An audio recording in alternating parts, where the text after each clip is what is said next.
तो hello everyone, welcome back to my channel Pallavi talks life. तो यहाँ पे मैं आज आपके साथ स्ट्रेटजी शेयर करने आई हूँ कि हम अब सी टेट का कैसे फॉलो करें कि हमारी कोई भी मिस्टेक नहीं हो और हमारा अच्छे से पेपर हो जाए।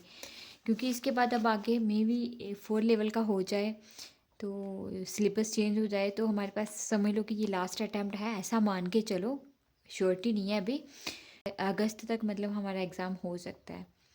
क्योंकि जैसा कि आप सबको पता ही है कि टीचर्स के लिए सिर्फ 2 साल रखे हैं। अब सी टेट वालों का भी ये फ़र्ज़ बनता है कि वो अपने टाइम से मतलब साल में 2 बार पेपर को कंडक्ट करें, क्योंकि टीचरों के पास सिर्फ 2 साल का टाइम ही है। तो हमने क्या स्ट्रेटजी फॉलो करनी है? सबसे पहले स्ट्रेटजी को देखने से पहले मैं अपना पेपर दिखा रही हूँ आपको, जो मैंने इस साल दिया था। 8 फेब को मेरी शिफ्ट थी साइंस मैथ वालों की, सुबह ही थी शिफ्ट। तो इसमें देखो मैंने क्या क्या जैसे गलत किया। जैसे बाकी ये क्वेश्चन तो ठीक था, मतलब ये वाला क्वेश्चन देखो, ठीक है। इसमें मैं कहाँ कंफ्यूज हुई, मेरे को 3rd और 4th स्टेज का थोड़ा कंफ्यूजन था। कंफ्यूजन इन द सेंस में हमेशा ऐसे ही होता था कि मैं ये क्वेश्चन समझ के मुझे आ गया कि ये 4th स्टेज में होगा, बट मैं फार्मूला और कंक्रीट में कंफ्यूज हो गई।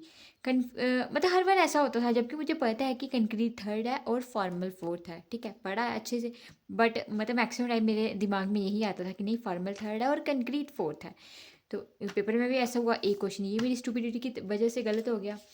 उसके बाद तभी मेरे 26 नंबर आए हैं।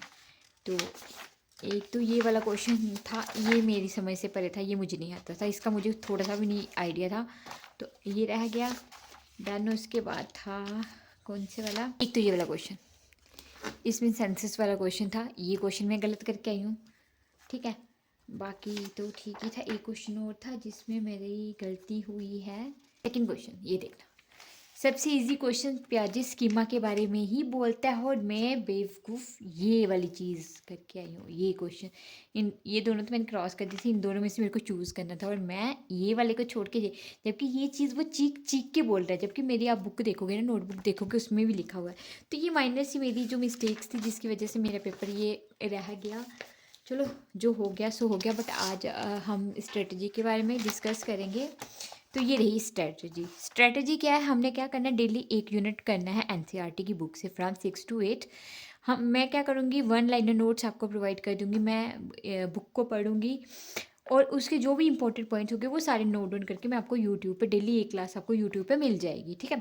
टाइम फिक्स नहीं है, पहले ही बता दूँ, क्योंकि मेरा बेटा है, मुझे उस हिसाब से चलना पड़ता है। बट ये डन है कि डेली आपको रात के 9 बजे से पहले आपको क्लास मिल जाएगी, ठीक है, मतलब डेली मिल जाएगी। आप फॉलो कर सकते हैं मुझे। तो डेली एक वीडियो मिली है, that is the guarantee. But time का थोड़ा फ्लक्चुएशन हो सकता है बिकॉज ऑफ माई बेबी। तो फर्स्ट टॉपिक हम जहाँ तो फूड पढ़ेंगे, क्योंकि अब जो 6th क्लास की एनसीईआरटी है वो चेंज हो गई है, ठीक है। तो हम 9th से क्लासेस स्टार्ट कर रहे हैं, दैट इज़ श्योर कि हमने 9 अप्रैल को फर्स्ट क्लास लगा ही लेनी है। सो गेट रेडी। तो क्लास 6 में भी 12 यूनिट्स है, 7th में भी 12 यूनिट्स है, बट क्लास 8 में 13th यूनिट है, 13 यूनिट है। तो ये हमारे उस हिसाब से 30 और 30 कितने बने, 3, 34, 35, 36, 37 यूनिट्स बन रहे हैं। मतलब ये नहीं हम मान के चल सकते कि ये बहुत लेंथी है, नहीं। कोई कोई ऐसा यूनिट है जो हम मतलब एक वीडियो में मैं एटलीस्ट 2 या 3 यूनिट निकाल सकती हूँ। तो उस हिसाब से हमें इसमें लगेंगे आई थिंक 15 डेज़ लग सकते हैं, मोर देन 15 डेज़, मतलब 15 डेज़ के अराउंड हमें इसमें टाइम लगेगा इनको कवर करने में, ठीक है। तो अब जो न्यू एनसीईआरटी है 6th की, उसमें है first unit the wonderful world of science और सेकंड यूनिट है diversity in the living world. But जो पुरानी वाली है उसमें है फर्स्ट यूनिट फूड और सेकंड यूनिट है कंपोनेंट्स ऑफ फूड्स, ठीक है।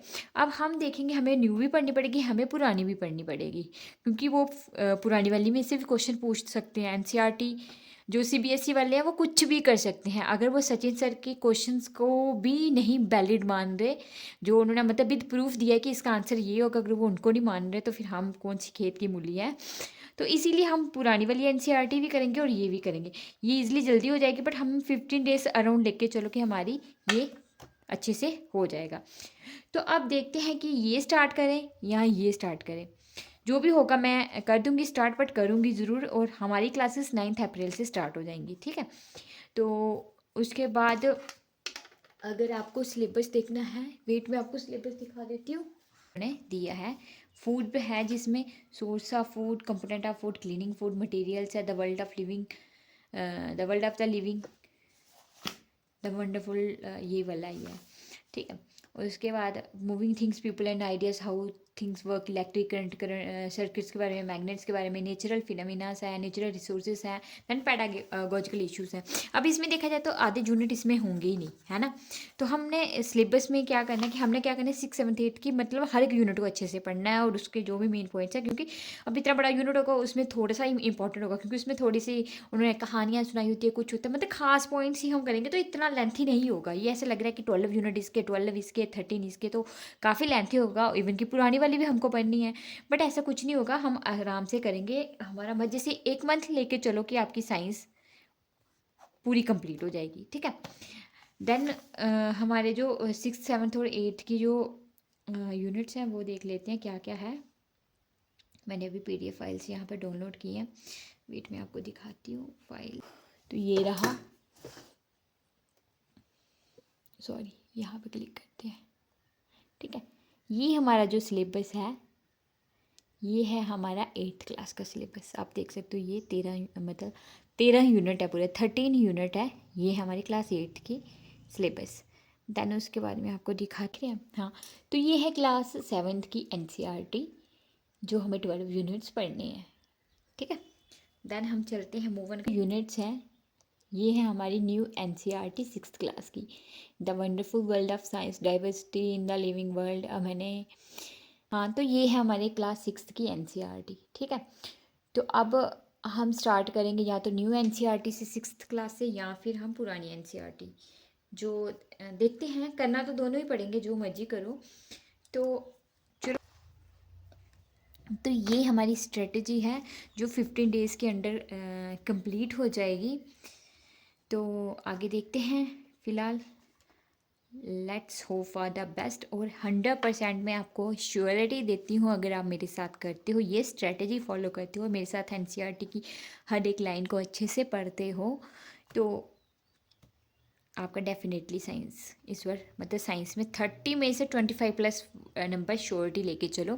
फिर हम इसके बाद इसकी पैडागोजी वगैरह पढ़ेंगे। वैसे CDP की जो मेरी मतलब जो पैडागोजी है ना वो स्ट्रॉन्ग है। पैडागोजी में मेरे ना करते 30 में से 30 तो नहीं, बट 29 मार्क्स मजे से आ जाते हैं।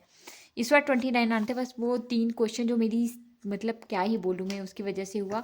अदरवाइज़ मतलब मेरी CDP सबसे स्ट्रॉन्ग सब्जेक्ट है। मैथ साइंस में कम पढ़ती हूँ इसलिए नंबर कम आते हैं। हिंदी और इंग्लिश का ये होता है कि वो डिपेंड करता है आपके लक पे। कई बार जो उनके पैराग्राफ्स आते हैं, जो वो क्या बोलते हैं, हिंदी में भी आते हैं, इंग्लिश में भी आते हैं, पोएम्स जो आती हैं वो ईजी आ जाती है और उससे क्वेश्चन आसानी से निकल जाता है। कई बार आपका वहाँ पर टाइम नहीं होता, तो टाइम मैनेजमेंट सबसे मेन चीज़ है। हमें टाइम मैनेजमेंट करना आना चाहिए, प्रीवियस ईयर क्वेश्चन लगाना चाहिए। ये दोनों चीज़ें मैं छोड़ के चली थी इस बार, जिसकी वजह से मेरे 87 मार्क्स आए हैं, है ना। बट इस बार मैं सोच रही हूँ कि मैं प्रीवियस ईयर क्वेश्चंस पहले नंबर वो भी लगाने हैं, और साथ में मेरे को क्या करना है, मॉक वगैरह भी लगाने हैं। मॉक लगाना सबसे ज़रूरी है, उससे हमारा जो टाइम मैनेजमेंट है वो अच्छे से हो जाता है। तो वो चीज़ों की कमी रहती है, जिसकी वजह से, जैसे मेरे मैथ्स के काफ़ी सारे क्वेश्चन थे जो मैं निकाल सकती थी, बट मेरे पास लास्ट में सिर्फ कितने मिनट बचे थे, 15 मिनट्स बचे थे, ठीक है। 50 मिनट्स में मुझे मैथ कि क्वेश्चन निकालना तो दूर, मुझे पढ़ने में भी गलतियाँ हो रही थी। तभी तो मैं वो जो उन्होंने क्वेश्चन पूछा था कि नॉट डिविजिबल वाला बताओ, और मैंने डिविजिबल वाला कर दिया। तो ऐसा होता है जब टाइम कम बच जाता है, वही टाइम मैनेजमेंट अच्छे से नहीं हुई। चलो, hope for the best, next time देखते हैं। तो ये थी आज की स्ट्रेटजी। तो प्लीज़ अपने जो भी पढ़ने वाले हैं आप उनको प्लीज़ मेरी ये वीडियो शेयर कर देना, ताकि मैक्सिमम बच्चे आएँ और मैक्सिमम को फ़ायदा मिले। और वैसे भी टीचर्स के लिए बड़ा कंपलसरी है, क्योंकि 2 साल ही हैं, 2 साल के अंदर उनको भी मतलब ये क्लियर करना ही करना है, अदरवाइज़ उनकी जॉब चल जाएगी। तो प्लीज़ जो भी आपके आसपास जो भी है, तो आप उनसे ये वीडियो शेयर करो, ताकि हम अच्छे से पढ़ पाएँ। और मैं आपको कोशिश करूँगी कि अपना बेस्ट से बेस्ट दूँ। तो चलो फिर मिलते हैं नेक्स्ट वीडियो में। तो हमारी क्लास की अनाउंसमेंट मैं अभी कर देती हूँ कि हमने करनी है 9 अप्रैल से, ठीक है। चलो फिर ठीक है, फिर okay, bye bye, take care.